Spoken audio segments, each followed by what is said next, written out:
안녕하세요. 바이오 발효유공학학과 양희찬입니다. 총괄대사 경로와 전자전달계에 대해 발표 시작하겠습니다. 총괄대사는 다양하여 시간상 저는 당대사 관련으로 발표하겠습니다. 총괄대사 경로 중 당대사는 다음과 같이 크게 세 가지로 나뉘어지는데요. 첫 번째, 대사 경로 중에는 포도당을 피루부산으로 분해하는 당분해 과정이 있습니다. 두 번째로, 해당 과정에서 만들어진 피루부산을 아세틸코에일을 거쳐 CO2와 물로 산화시키는 TCA 회로, 그리고 세 번째는 산화인산화가 있습니다.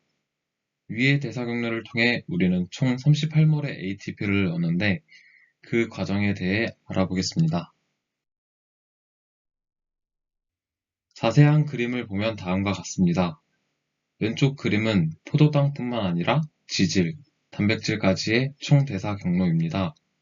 그 중에 당대사만 간추려서 간단하게 만든 그림이 오른쪽 그림인데요. 이제 당대사에 대해 자세하게 알아보겠습니다. 첫 번째 과정은 해당 과정입니다. 해당 과정은 3인산 글리세르 알데하이드를 기준으로 크게 두 개의 시기로 나뉘는데 준비기와 지급기입니다.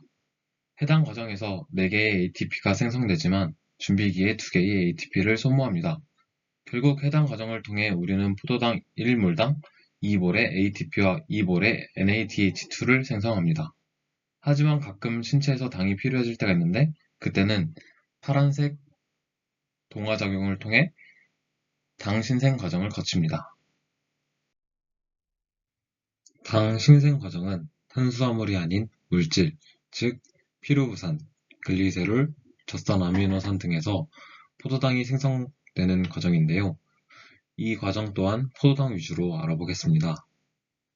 피루부산이 포도당이 되는 과정은 해당 과정의 약방향이긴 하지만 이를 진행하기 위해서는 ATP를 소모해야 됩니다.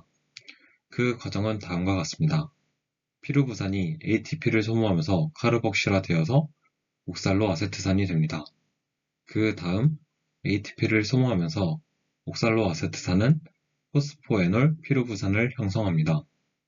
이후에 포스포에놀 피루부산이 프록토스 1,6-비인산까지의 과정은 해당 과정의 역방향과 같습니다.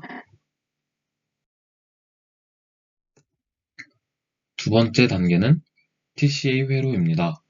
TCA 회로는 해당 과정을 통해 만들어진 피루부산을 미토콘드리아에서 완전히 산화하여 환원력을 NAD+에 전달하고 CO2를 최종적으로 만드는 단계입니다. TCA 회로의 주 역할은 전자 전달계에 필요한 NADH2의 생성, 아미노산 합성을 위한 물질의 공급, 그리고 ATP의 발생입니다. 해당 과정에서 만들어진 피루부산은 피루부산 탈수소 효소를 통해 아세틸코에일로 전환됩니다. 이 과정을 통해 NADH2를 생성합니다. 이후 아세틸코에일은 TCA 회로 반응을 통해 1개의 GTP, 3개의 NADH2, 1개의 FADH2를 생성합니다. 결국 하나의 피루부산은 TCA 회로를 거쳐 총 1개의 GTP, 4개의 NADH2, 1개의 FADH2를 만듭니다.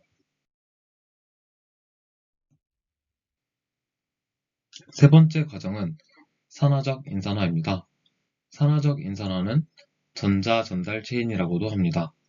이 과정은 전자들이 NADH 또는 FADH2로부터 일련의 전자 운반체들에 거쳐서 최종적으로 O2로 옮겨질 때 물과 ATP가 생성되는 과정입니다.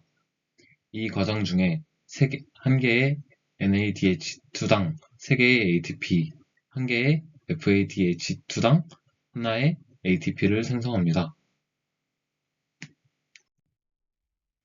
이러한 과정 등을 통해 신체는 포도당 1몰당 ATP 38몰을 얻을 수 있습니다. 이상입니다. 감사합니다.